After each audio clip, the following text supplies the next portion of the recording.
bienvenue dans le Comic Story. Aujourd'hui, je vous raconte l'histoire d'un des comics les plus attendus de ces dernières années, Batman 3 Jokers. Cette histoire pleine de rebondissements met en scène le Chevalier Noir face à non pas un, mais 3 clowns maléfiques. Dans cette vidéo, je vous raconte la deuxième partie de cet incroyable récit. Donc, si vous ne l'avez pas encore vu, regardez d'abord la première partie dont le lien apparaît maintenant sur votre écran ou que vous pourrez retrouver dans la description de cette vidéo. Et abonnez-vous pour ne pas rater la troisième et dernière vidéo sur ce sombre récit. Comme pour la première partie, attention aux spoilers pour ceux qui souhaiteraient lire ce comics. Pour les autres, retournons à Gotham City, c'est parti! Le premier chapitre se terminait sur la mort d'un des 3 Jokers, à savoir celui des années 1950, baptisé le Clown. C'est Jason Todd, ex-Robin, battu à mort par ce Joker, puis revenu sous l'identité de Red Hood, qui l'a tué d'une balle en pleine tête.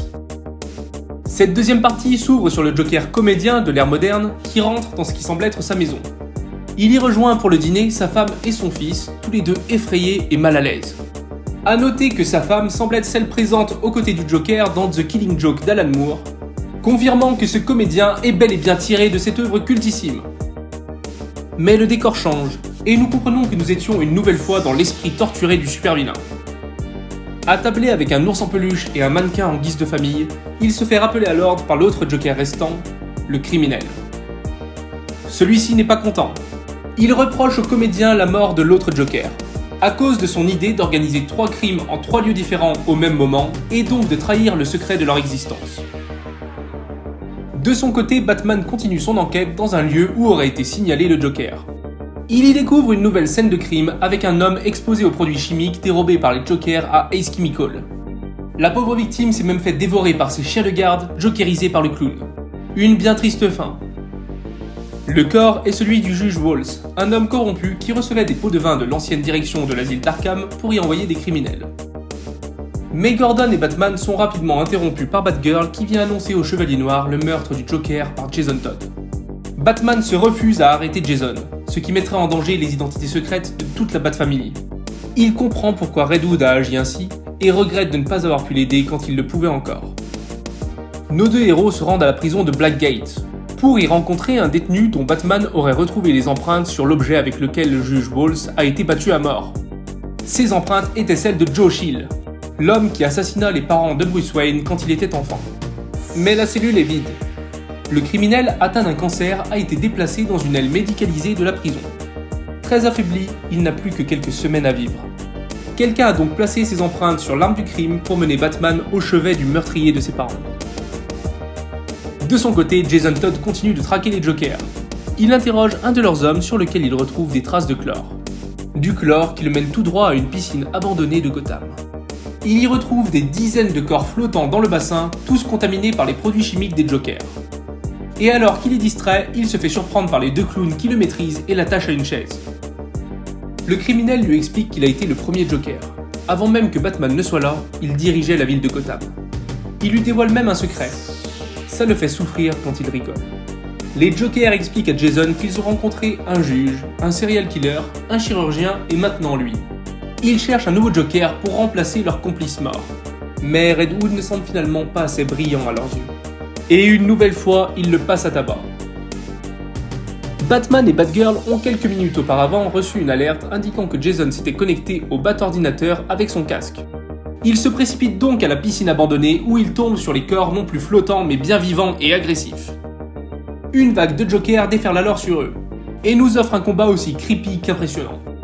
Après s'être débarrassé de ces pauvres clowns, les justiciers retrouvent Jason choqué et très diminué par sa rencontre avec les Jokers. Batgirl le ramène alors chez elle pour qu'il se repose. Une fois réveillés, ils échangent sur leur traumatisme et finissent même par s'embrasser. Un baiser aussitôt qualifié d'erreur par Batgirl. De son côté, Batman explore des pistes dans sa Batcave. On découvre plusieurs dossiers nommés clowns disparus et criminels disparus. Les quelques cases suivantes nous suggèrent que Batman savait qu'il existait non pas un, mais 3 Jokers. Il se perd dans ses pensées et fixe son globe terrestre qui pointe vers l'Alaska. Peut-être que ce sera la prochaine destination de Batman pour mener son enquête. Mais l'histoire n'est pas finie. Nous retrouvons la cellule médicalisée de Joe Chill détruite. Le meurtrier des parents de Batman est installé à l'arrière d'une camionnette. Il a été kidnappé par les Jokers. Le comédien saisit une caméra de télévision et filme Joe Chill en lui posant une question. Quelle est la vraie raison du meurtre de Thomas et Martha Wayne? Ainsi se termine le deuxième chapitre de Batman 3 Jokers. Avant de passer à une petite partie analyse et théorie, je vous invite à vous abonner à la chaîne pour ne pas rater la troisième et dernière partie de cette histoire qui sortira dans moins d'un mois. Dans cette deuxième partie, nous commençons à percer quelques mystères, mais pourtant de nouvelles questions viennent s'ajouter à celles que nous nous posions déjà. Batman était-il au courant pour les 3 Jokers? Quel est le lien entre Joe Chill et les clowns? Qui va remplacer le Joker mort? Red Hood? Joe Chill peut-être? Et pourquoi pas Alfred? Mais aussi et surtout, qui sont ces Jokers? Il ne reste à Geoff Johns plus qu'un seul chapitre pour répondre à toutes ces questions. Ça risque d'être un peu serré, mais le suspense est à son comble. J'ai peur que cette histoire finisse sur un mystère, nous laissant avec plus de questions que de réponses. Aussi, je suis un peu perplexe sur l'implication de Joe Chill dans le récit.